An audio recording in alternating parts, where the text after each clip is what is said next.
Hello, I'm Stan Stalnaker with Hub Culture, and we're at Climate Week NYC in the beautiful JP Morgan Library. Joining me is Jim Walker from the Climate Group. He's founder and the head of international programs.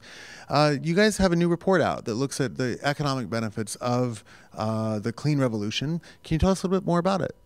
Yeah, so the report's called the American Clean Revolution. It looks at the reasons why we believe the US should play to win on the clean economy, on this transition to a low carbon economy.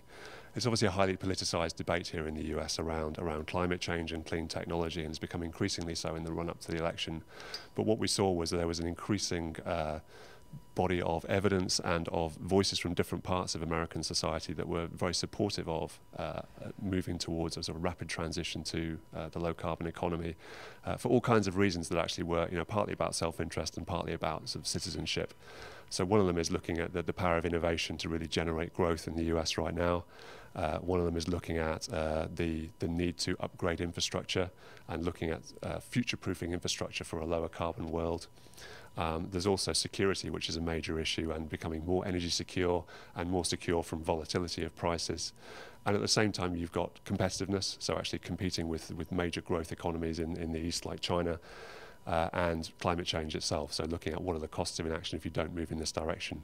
And the report goes through each of those angles and looks at the sort of the economic wins that can be unlocked by rapid action to roll out clean technology and lower carbon business models for the US.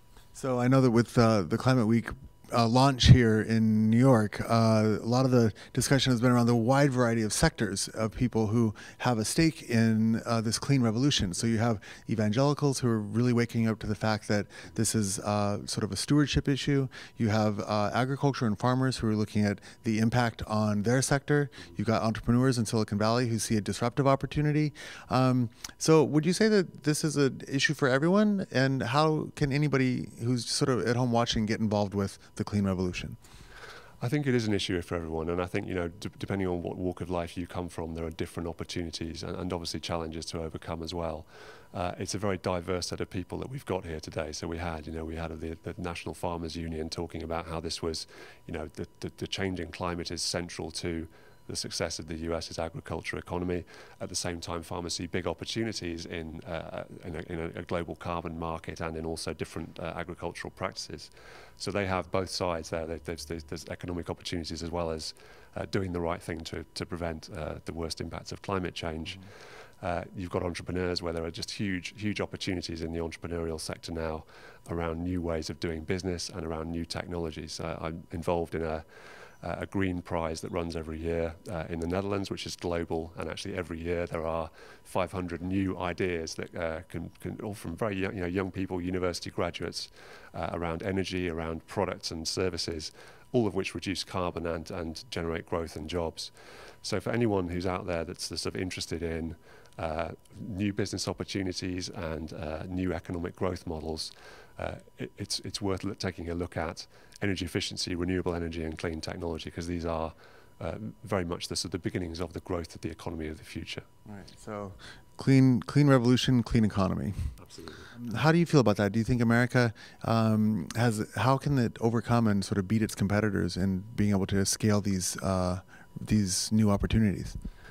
I think the US is very good at innovation, actually. So it's been, over the last few decades, the US has been a world leader in innovation. You look at Silicon Valley, you look at all of the kind of innovation that's happened in the high-tech space. It's got very strong intellectual property laws. It's got a really strong academic community, some world-leading universities. It's had sort of consistent investment in the military as well, around military development of new technology. So the US is very good at innovation. And what we've seen over the last few years is it started to slip behind because you've got economies like China who are actually taking clean technology and clean economy sectors as a sort of a central part of economic growth going forwards in the current 5-year plan. And the danger is that the US will start to fall behind on competitiveness in a set of sectors where it actually stands to do very well because of its capacity for innovation. So, we're not the first organisation that's called for a tripling of research and development funding for energy innovation in the US. And I think that needs to happen now in order for the US to regain its crown as the world center of innovation. And if the US chooses to go in that direction, I think it's inevitable that it will continue to do very well from this transition to a low carbon economy, where a large part of that growth is going to be driven by innovation, working out how to, not just on technology, but also on business models and business plans, innovation in finding out new ways of doing things. So the US is strong on that. And if the economy globally moves in this direction, the US can lead that charge. Right. So it sounds like a bit of a home court advantage for America if it just plays ball, right? Okay, so Jim Walker from the Climate Group, and I'm Stan Stalnaker with Hub Culture. We're here at Climate Week NYC, the leading platform for climate innovation and discussion really in America. Let's just hope that America gets its act together and starts playing ball. Well, we believe it will. We believe it will. Okay. Thank you. Thanks.